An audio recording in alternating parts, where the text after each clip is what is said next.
Joji's favourite വേൾഡിന്റെ വചന കേൾവിയിലേക്ക് എല്ലാവർക്കും സ്വാഗതം. പ്രതിദിന വിശുദ്ധ വേദപുസ്തക വായന 1174 ദിവസം. വെളിപ്പാട് പുസ്തകം 9-ാം അധ്യായം. 5-ാമത്തെ ദൂതൻ ഊതി. അപ്പോൾ ഒരു നക്ഷത്രം ആകാശത്തു നിന്ന് ഭൂമിയിൽ വീണ് കിടക്കുന്നത് ഞാൻ കണ്ടു. അവന് അഗാധ കൂപത്തിന്റെ താക്കോൽ ലഭിച്ചു. അവൻ അഗാധ കൂപം തുറന്നു. ഉടനെ പെരിഞ്ചൂളയിലെ പുക പോലെ കൂപത്തിൽ നിന്ന് പുക പൊങ്ങി. കൂപത്തിന്റെ പുകയാൽ സൂര്യനും ആകാശവും ഇരുണ്ടുപോയി. പുകയിൽ നിന്ന് വെട്ടുക്കിളി ഭൂമിയിൽ പുറപ്പെട്ടു. അതിന് ഭൂമിയിലെ തേളിനുള്ള ശക്തി ലഭിച്ചു. നെറ്റിയിൽ ദൈവത്തിന്റെ മുദ്രയില്ലാത്ത മനുഷ്യർക്കല്ലാതെ ഭൂമിയിലെ പുല്ലിനും പച്ചയായതൊന്നിനും യാതൊരു വൃക്ഷത്തിനും കേടുവരുത്തരുതെന്ന് അതിന് കൽപ്പന ഉണ്ടായി. അവരെ കൊല്ലുവാനല്ല, 5 മാസം ദണ്ഡിപ്പിപ്പാനത്രേ അതിന് അധികാരം ലഭിച്ചത്. അവരുടെ വേദന തേൾ മനുഷ്യനെ കുത്തുമ്പോഴുള്ള വേദന പോലെ തന്നെ. ആ കാലത്ത് മനുഷ്യർ മരണം അന്വേഷിക്കും, കാണുകയില്ല താനും. മരിപ്പാൻ കൊതിക്കും, മരണം അവരെ വിട്ടു ഓടിപ്പോകും. വെട്ടുക്കിളിയുടെ രൂപം യുദ്ധത്തിന് ചമയിച്ച കുതിരയ്ക്ക് സമം. തലയിൽ പൊൻകിരീടമുള്ളതുപോലെയും മുഖം മാനുഷ്യമുഖം പോലെയുമായിരുന്നു. സ്ത്രീകളുടെ മുടി പോലെ അതിന് മുടിയുണ്ട്. പല്ല് സിംഹത്തിന്റെ പല്ലുപോലെയായിരുന്നു. ഇരുമ്പ് കവചം പോലെ കവചമുണ്ട്. ചിറകിന്റെ ഒച്ച പടയ്ക്ക് ഓടുന്ന അനേകം കുതിരത്തേരുകളുടെ ഒച്ച പോലെ ആയിരുന്നു. തേളിനുള്ളതുപോലെ വാലും വിഷമുള്ളും ഉണ്ട്. മനുഷ്യരെ 5 മാസം ഉപദ്രവിപ്പാൻ അതിനുള്ള ശക്തി വാലിൽ ആയിരുന്നു.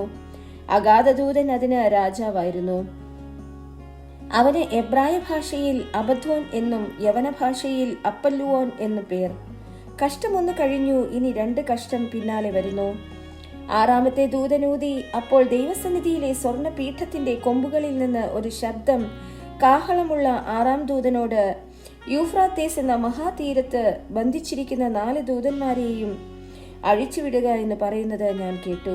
ഉടനെ മനുഷ്യരിൽ 1/3 കൊല്ലുവാൻ ഇന്ന ആണ്ട് മാസം ദിവസം നാഴികയ്ക്ക് ഒരുങ്ങിയിരുന്ന 4 ദൂതന്മാരെയും അഴിച്ചുവിട്ടു. കുതിരപ്പടയുടെ സംഖ്യ 10,000 മടങ്ങ് 20,000 എന്ന് ഞാൻ കേട്ടു. ഞാൻ കുതിരകളെയും കുതിരപ്പുറത്തിരിക്കുന്നവരെയും ദർശനത്തിൽ കണ്ടത് എങ്ങനെ എന്നാൽ, അവർക്ക് തീ നിറവും രക്തനീലവും ഗന്ധകവർണവുമായ കവചം ഉണ്ടായിരുന്നു. കുതിരകളുടെ തല സിംഹങ്ങളുടെ തല പോലെ ആയിരുന്നു. വായിൽ നിന്ന് തീയും പുകയും ഗന്ധകവും പുറപ്പെട്ടു. വായിൽ നിന്ന് പുറപ്പെടുന്ന തീ, പുക, ഗന്ധകം എന്നീ 3 ബാധയാൽ മനുഷ്യരിൽ 1/3 മരിച്ചുപോയി. കുതിരകളുടെ ശക്തി വായിലും വാലിലും ആയിരുന്നു. വാലു സർപ്പത്തെ പോലെയും തലയുള്ളതും ആയിരുന്നു. ഇവയാലത്രേ കേട് വരുത്തുന്നത്.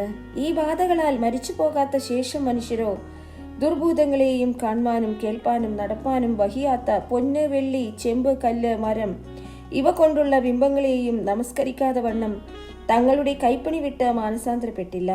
തങ്ങളുടെ കുലപാതകം, ക്ഷുദ്രം, ദുർനടപ്പ്, മോഷണം എന്നിവ വിട്ട് മാനസാന്തരപ്പെട്ടതുമില്ല.